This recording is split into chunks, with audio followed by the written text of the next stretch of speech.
Joining us now is Grover Norquist, founder of Americans for Tax Reform. Grover, I believe, is in Buenos Aires, Argentina, or some such place. Art Laffer's here, former Reagan economist. Steve Moore is here, host of More Money on WBC Radio. And he and Art are co-authors of The Trump Economic Miracle. Welcome to all of you. Grover, just give me 20 seconds. How's Mr. Milei doing? I met him at the Mar-a-Lago Gala a month or so ago. Just give me 20 seconds. How's he doing?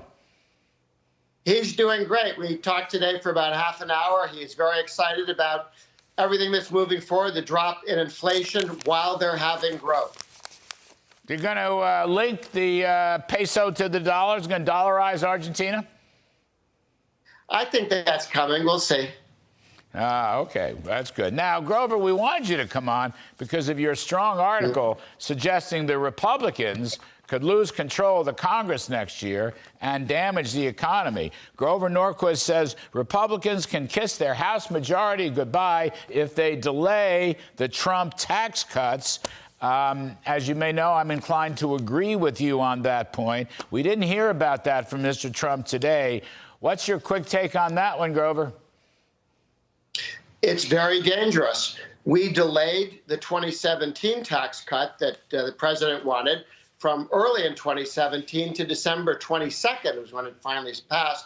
We had tremendous growth in 2019, a year after we lost 40 seats and lost the House of Representatives.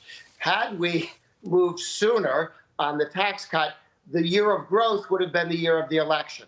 When Reagan was running for office, and when he won in 80, in 81, the tax cut didn't really take effect fully until January of 83. When did we get growth? All of 1983. 4 million jobs, smaller economy, smaller workforce, 4 million jobs. A year after, we lost about 25 House seats. Pass the tax cut now. Small businesses, all businesses need to know what's expensing going to look like. What's the income tax rate going to be?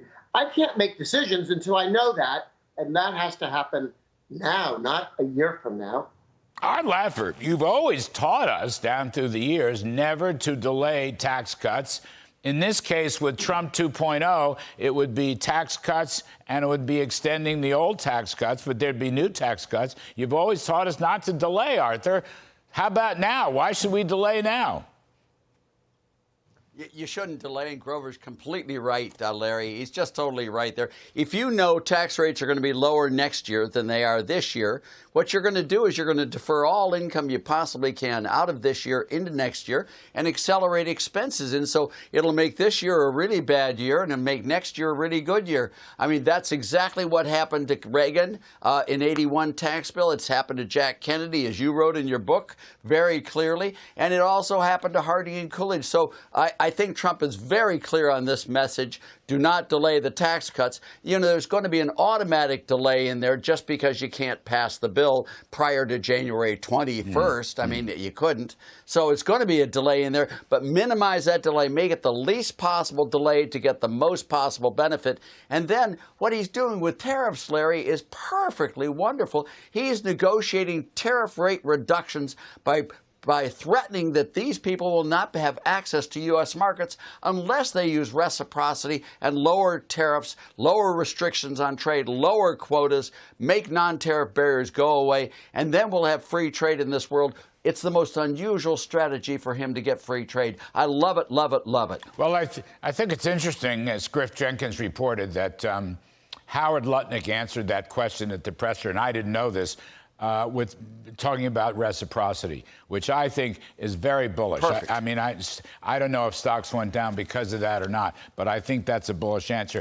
But Steve Moore, coming back to the other matter, there's still a lot of wrangling going on. The president has not made up his mind. It looks like the Senate, the Republican Senate, wants to delay the tax cuts into a second reconciliation bill.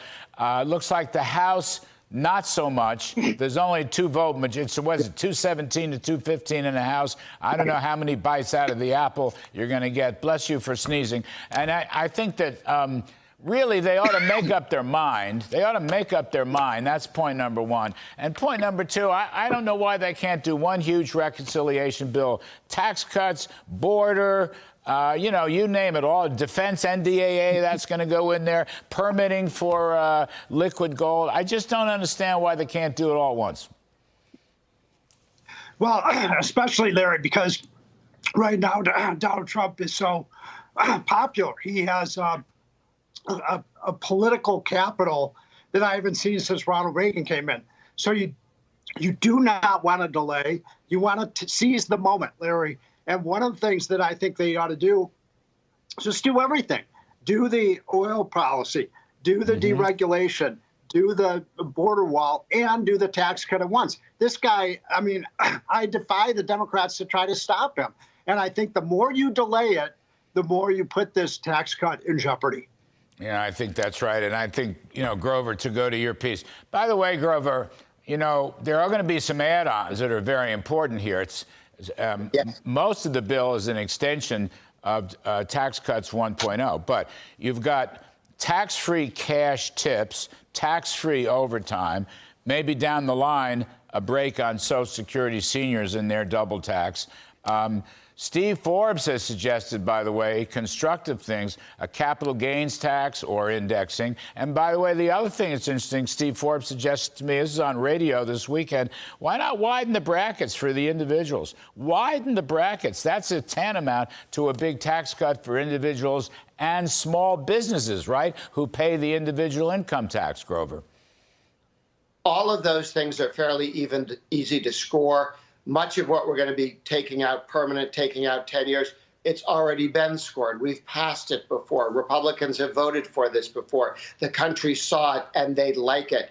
This is not like back in 2017 where we were arguing about all sorts of stuff. We've made certain decisions. I think going to 15%, the president was right in the first place. The corporate rate should be at 15, on the way towards 0, but 15, not 21. That way, we have a 4+ percent corporate income tax average at the state level. So when we say we're at 21, we're really at 25, which is where communist China is. I think we should be a little less taxed than communist China. That's my theory.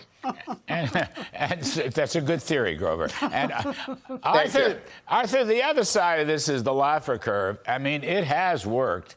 It's worked, with all kinds of comparisons. The CBO estimates from 2016 before the first Trump tax cuts, then 2018 afterwards. Anyway, the point is revenues have almost doubled from what the CBO suggested. There was no loss of revenues. It's all BS. And as Steve Moore and I have been talking about, the current services baseline should be a current policy baseline. You don't score spending as no deficit impact, but tax cuts as having a deficit impact. That's just malarkey. That's just absolute malarkey. And the Idaho Senator Mike Crapo is exactly right, Arthur.